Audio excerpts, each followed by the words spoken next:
এখন থেকে আপনার প্রিয় সিরিয়ালগুলো ফ্রিতে দেখুন এক্সক্লুসিভলি শুধুমাত্র সান নেক্সটে। এখনই অ্যাপ ডাউনলোড করুন। যে বৃষ্টিকে খুন করেছিল তার একটা ভিডিও ফুটেজ বার করেছিলে তুমি, এবং ভিডিও ফুটেজটাকে যত্ন করে তুমি রেখে দিয়েছিলে। কারণটা কি জানো? কারণটা এই জন্যই, যখন সময় আসবে, প্রয়োজন আসবে, উনি যাতে সেটা কাজে লাগাতে পারেন।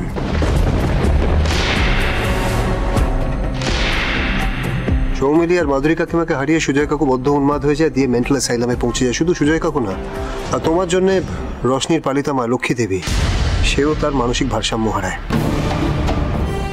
তোমার বাবার কথা বলতে গেলে যে লিস্ট কতটা লম্বা হবে সেটা কিন্তু বাড়ির লোক কল্পনাও করতে পারছে না। সব মিথ্যে কথা, যা খুশি একটা গল্প বানিয়ে বলে দিলেই হলো। কি প্রমাণ আছে? কি প্রমাণ আছে তোমার কাছে?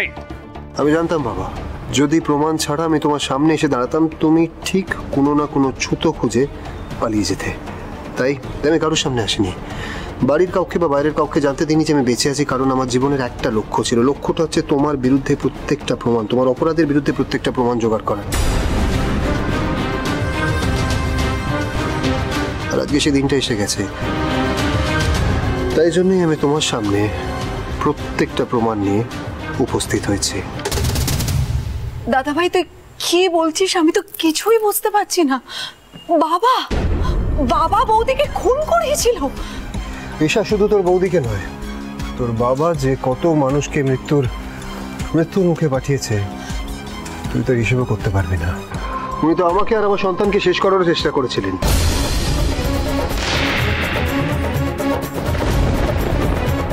কিন্তু কপালের জোরে আমরা দুজনেই বেঁচে যাই। না না, আমি ওমকে মারতে চাইনি, কখনোই চাইনি।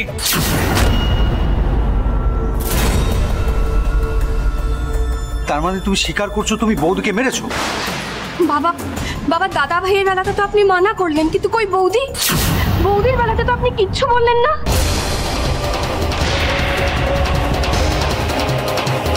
বৌদিশ্রী কি করে মিথ্যে কথা বলবেন? কারণ উনি আর মিথ্যে কথা বলার পজিশনে নেই।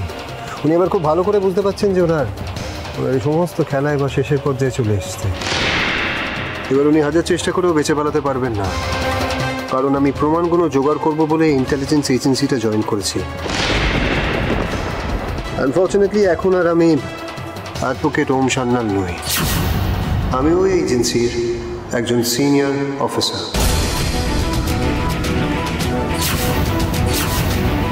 বাবা তুমি শুধু এটা ভেবো না যে আমি তোমার অতীতের প্রমাণ সব জোগাড় করেছি।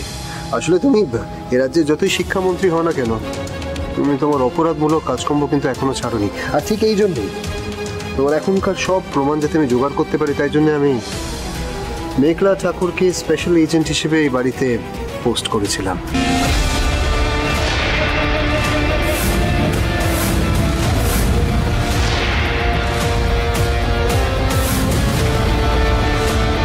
মেঘলা ইন্টেলিজেন্স অফিসার, ও যা করছিল সব প্ল্যান করে করছিল।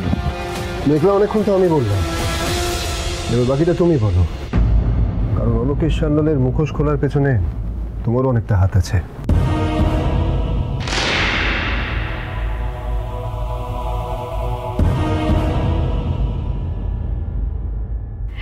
আমি সবার কাছে ক্ষমা চেয়ে নিচ্ছি প্রথমে, আমার আসল পরিচয় লুকানোর জন্য।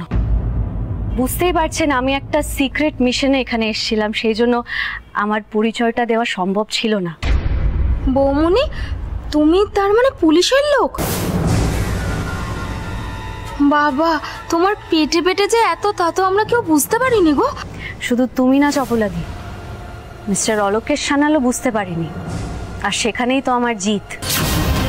আমি যখন প্রথম এই বাড়িতে এসেছিলাম তখন থেকেই আমি জানতাম বৃষ্টি সান্যালকে খুন করার আদেশ দিয়েছিল অলোকেশ সান্যাল। বিশ্বদাদু গুলিটা চালালেও মাস্টার মাইন্ড ইনি।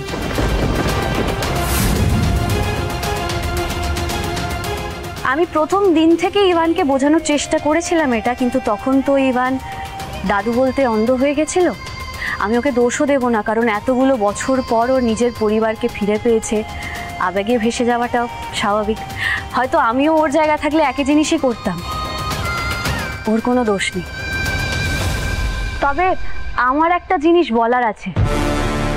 পিসি ঠাম্মি এখানে। পিসো দাদু একদম ভালো আছেন। মাথা খারাপ হয়ে যাওয়ার নাটকটা উনি আমার কথাতেই করেছিলেন।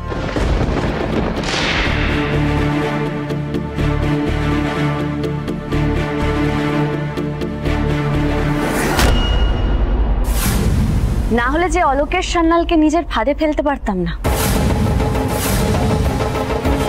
ইনফ্যাক্ট এখন উনি রাজসাক্ষী হয়ে অলোকেশ সান্যালের বিরুদ্ধে বয়ান দিচ্ছেন থানায়। সেটাতে স্পষ্ট বোঝা যাচ্ছে যে অলোকেশ সান্যালের নির্দেশেই পিসু দাদু গুলিটা চালাতে বাধ্য হয়, আর উনি বাধ্য করেছেন পিসু দাদুকে সব দোষ নিজের ঘাড়ে নিতে। তিতলি পিসি, তোমরা যাকে নিজেদের রক্ষাকর্তা ভেবে আমার বিরুদ্ধে চলে গেছিলে, সেই মানুষটা কারোরই রক্ষাকর্তা নয়।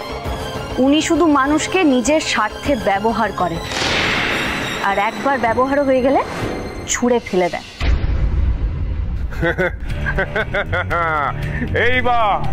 এইবার আমি পুরো গল্পটা বুঝতে পেরেছি।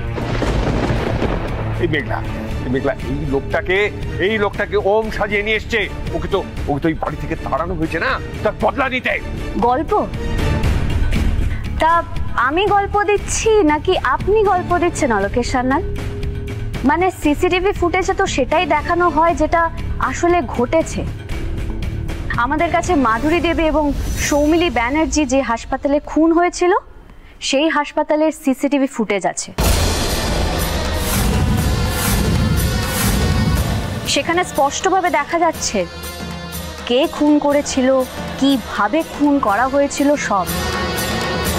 এবার বলুন মিস্টার অলোকেশ সান্যাল, গল্পটা কে বানাচ্ছে? আমি না, আমার তো মনে হয় আপনি। আর চেষ্টা করে কোনো লাভ নেই মিস্টার সান্যাল, আপনি সব দিক থেকে ফেঁসে গেছেন, আর পালানোর কোনো রাস্তা নেই আপনার কাছে।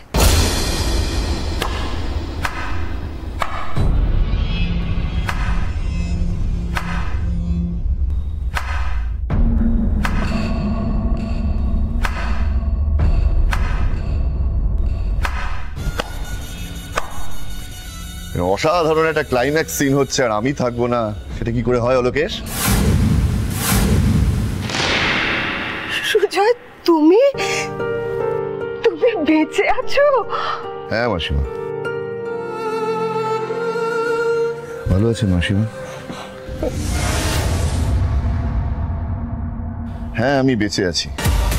আপনার গুণধর ছেলে কতবার চেষ্টা করেছে আমাকে মারতে, কিন্তু কি করব বলুন, আমার ভাগ্য আমাকে বারবার বাঁচিয়ে তুলেছে। আপনি হয়তো জানেন, মাধুরী আর সৌমিলি মারা যাওয়ার পরে আমি বদ্ধ উন্মাদে পরিণত হই।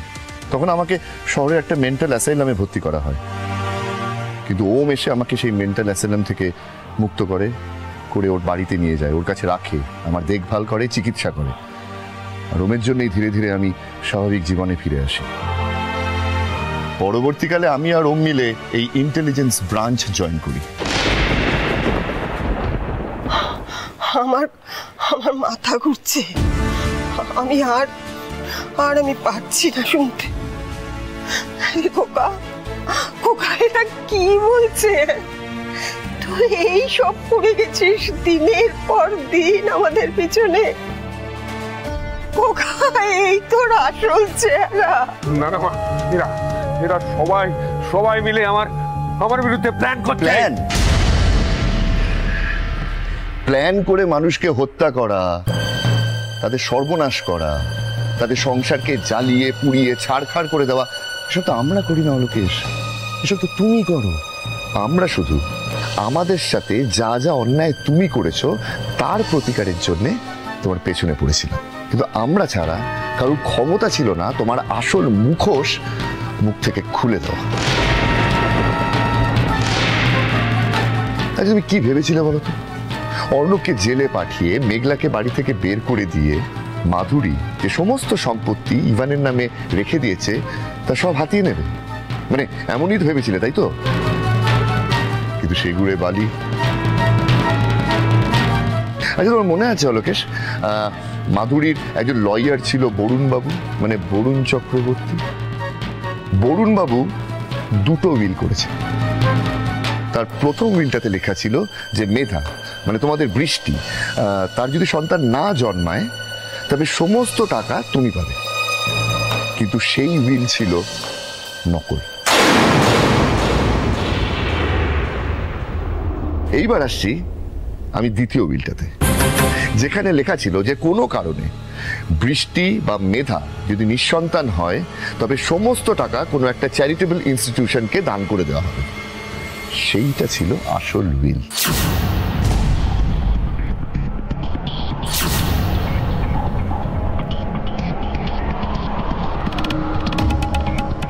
তাই বরুণবাবুর ছেলে মানে বোধিসত্ত্ব চক্রবর্তীকে আমার সঙ্গে নিয়ে এসেছি। বোধিসত্ত্ব আজকে মাধুরী যে সমস্ত সম্পত্তি ইভানের নামে রেখে দিয়েছে তা ইভানের নামে ট্রান্সফার করে দেবে।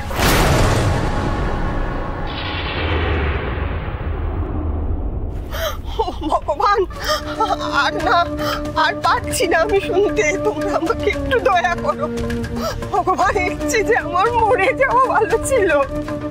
ও খোকা, খোকা, এর চাইতে তো তুই আমাকে গুলি করে মেরে ফেলতে পারতিস।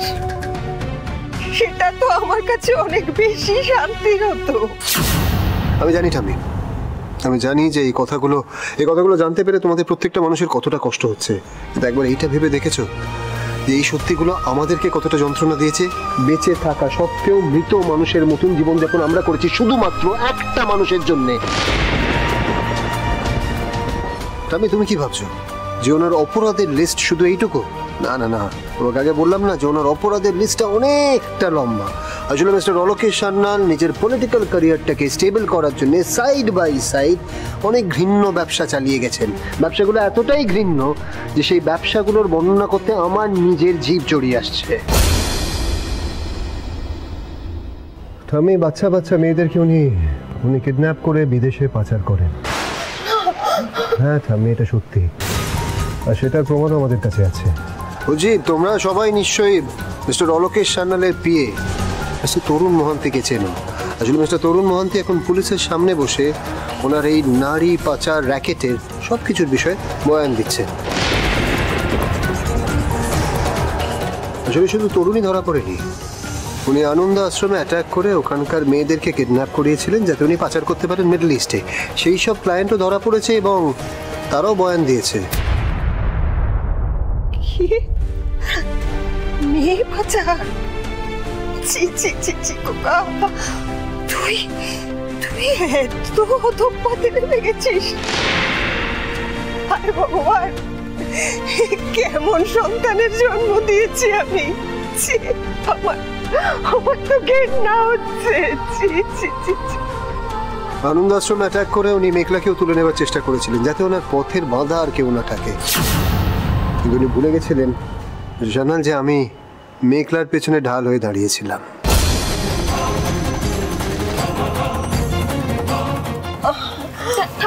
ঠাম্মি, তুমি ঘরে চলো। এখানে থাকলে তুমি এবার অসুস্থ হয়ে পড়বে। না, ছাড়, আমি কোথাও যাব না। এই এতক্ষণ যখন আমি সব শুনতে পেরেছি তখন বাকিটাও পারবো। বলো তুই বল, তোর বাবার আর কি কি গোপন খবর আছে তুই সব আমাকে বল। আমার না এখন আর কোনো কষ্ট হচ্ছে না রে, কোনো কষ্ট হচ্ছে না, শুধু ঘেন্না হচ্ছে। আমি আমার বলার আর বিশেষ কিছু নেই। এবার আমরা ওনাকে রেস্ট করব, আর বাকি বিচারটা আদালত করবে। আমার বিচার করবে এমন আদালত পৃথিবীতে তৈরি হয়নি।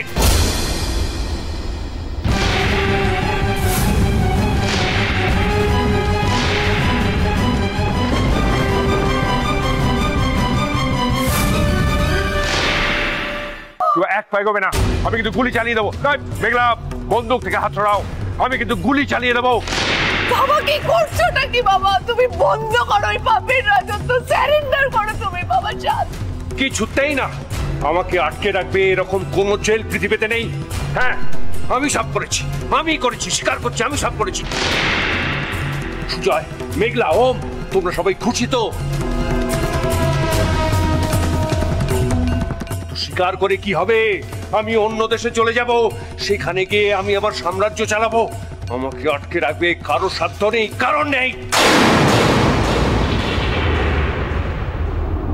অলোকেশ, আমার কথা শোনো, এসব বন্ধ করো। তুমি বন্দুকটা হাত থেকে ফেলো।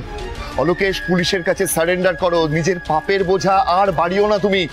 এত সহজে তোমরা আমাকে শেষ করতে পারবে না।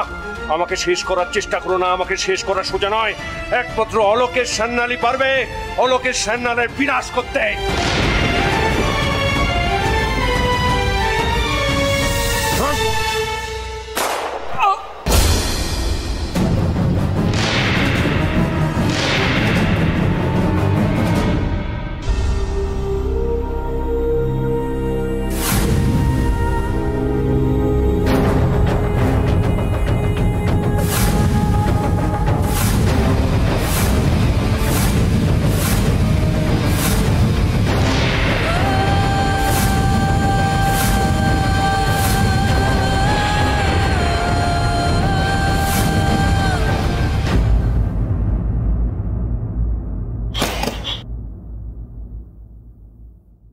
আর কেউ বিনাশ করতে না পারলেও তোর মা পারবে। তোর মতো রাক্ষসের বিনাশ তার জন্মদাত্রী করতে পারে।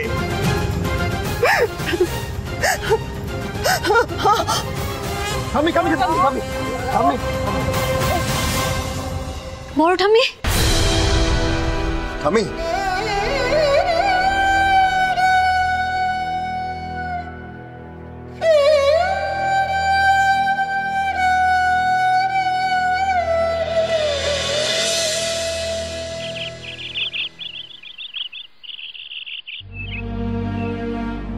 আরে চপলা, একটু হাত চালিয়ে কাজগুলো সার না। মেঘলা আর ইভানের তো নিচে আসার সময় হয়ে গেল। ওরা আসার আগে তো আমাদের সবটা রেডি করতে হবে নাকি? ও বাবা, ছোট বৌদি তুমিও না, আমি তো সবই রেডি করে রেখেছি। দেখো, আগে পিসিমণিকে আসতে দাও, পিসিমণি এসে বলবে কি লাগবে না লাগবে। ছোট বৌদি, আমি পিসিমণিকে বলে এসেছি, এক্ষুনি চলে আসবে। হ্যাঁ। আরে বাবা, আমাকে সবকিছুতে তোরা এরকম ডাকাডাকি করিস কেন বলতো? আমার কি এখন সেই বয়স আছে সব দেখাশোনা করে রাখার? এখন সংসারে করতে হলো এই মধুশ্রী, ওকেই তোমরা সব জিজ্ঞেস করে নাও না। কি যে বলো না তুমি পিসিমণি, তাই কখনো হয় নাকি? তুমি এখন আমাদের বাড়ির বয়োজ্যেষ্ঠ, তোমাকে না জিজ্ঞেস করে আমরা কোনো কাজ করতে পারি? মধুশ্রী, না গো, আমার এখন দিন শেষ, বুঝলে? আমি হলাম গিয়ে বাতিলের দলে। আমি এখন বাতিলের দলে। তুমি আবার এইসব শেষ দিন বলছো? তোমাকে আমি কতবার বারণ করেছি না? পিসিমণি, তুমি বারণ করো। আরে বাবা, দেখেছো মেয়েটা কত বড় হয়ে গেছে, আমাকে কেমন বকছে। আচ্ছা আচ্ছা বেশ, আমি আর কোনোদিন এরকম বলবো না, এই কান ধরছি, ঠিক আছে তো? জানিস আসলে কি বলতো, এক এক করে চোখের সামনে মা, দাদা, বৌদি, এমনকি তোদের পিসে মশাইকে চলে যেতে দেখলাম, শুধু আমাকে রেখে গেল। কি ব্যাপার, কি নিয়ে এত তর্ক হচ্ছে? আরে না না, তর্ক হচ্ছে না, আমরা সবাই মিলে পিসিমণিকে বোঝানোর চেষ্টা করছি যে উনি আমাদের পরিবারের সবার ওপর ছাতার মতো এখন আরো বহুদিন থাকবে। থাকবে মানে অবশ্যই থাকবে। সবে তো ইভান আর মেঘলার প্রথম বিবাহ বার্ষিকী, তারপর ওদের সন্তান হবে, পিসিমণিকে তো তাদেরও বিয়ে দিতে হবে, কত দায়িত্ব বলো তো। রক্ষা করো ঠাকুর, রক্ষা করো। কিংশুকের আক্কেল দেখেছো? কখন গেছে বাচ্চাটার ওষুধ দেবে বলে, কাঁদছে বেচারা, এখনো ফিরলো না কেন? কি আমার পিছনে আমার নামে বদনাম করা হচ্ছে? তুমি ধরো আগে। ওলে বাবালে, ওলে বাবালে, এসো এসো। তুমি নাম করার মতো কি করেছো বলো তো? হ্যাঁ হ্যাঁ, এনেছি। ছোট বৌদিকে দেখাও, ছোট বৌদি দেখি তো ওষুধটা কিনা। দাও তো, দাও দেখি, ছাড়ো এটা। হ্যাঁ, এই ওষুধটাই। তিতলি, এটা তুমি এক্ষুনি 2 ফোঁটা গরম জলে মিক্স করে বাচ্চাটাকে খাইয়ে দাও, একটু রিলিফ পাবে। আচ্ছা আচ্ছা বেশ, এখনই দাও। আজকে অনেক দিন পরে সবাইকে তো হাসি খুশি দেখলাম, ভাল লাগলো। কারণ প্রথমবার মনে হয় সংসারে কোনো ঝুট ঝামেলা অশান্তি দেখতে পেলাম না। ভগবান করুক যে তোমরা সবাই এরকম সারাটা জীবন হাসি খুশি থাকো।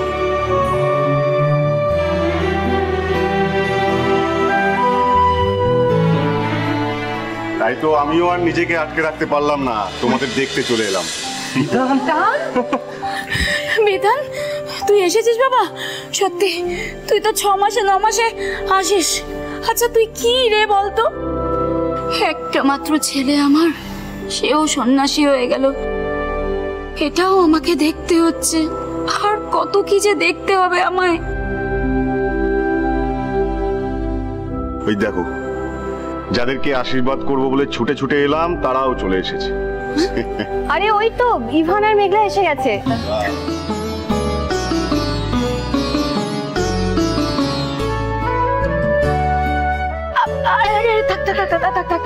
থাক বাবা, আয় আয় তোরা আয়, আগে ওনাদের প্রণাম কর। আয় আয় যাও।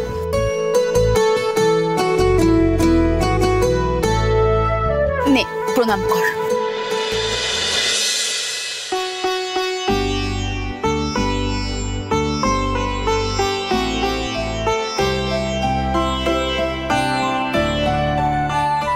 আয় চল।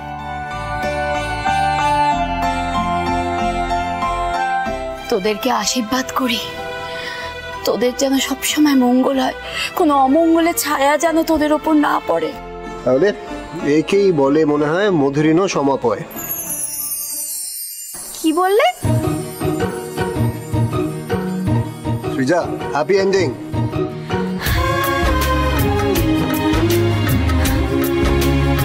সব ভালো তার শেষ ভালো যায়।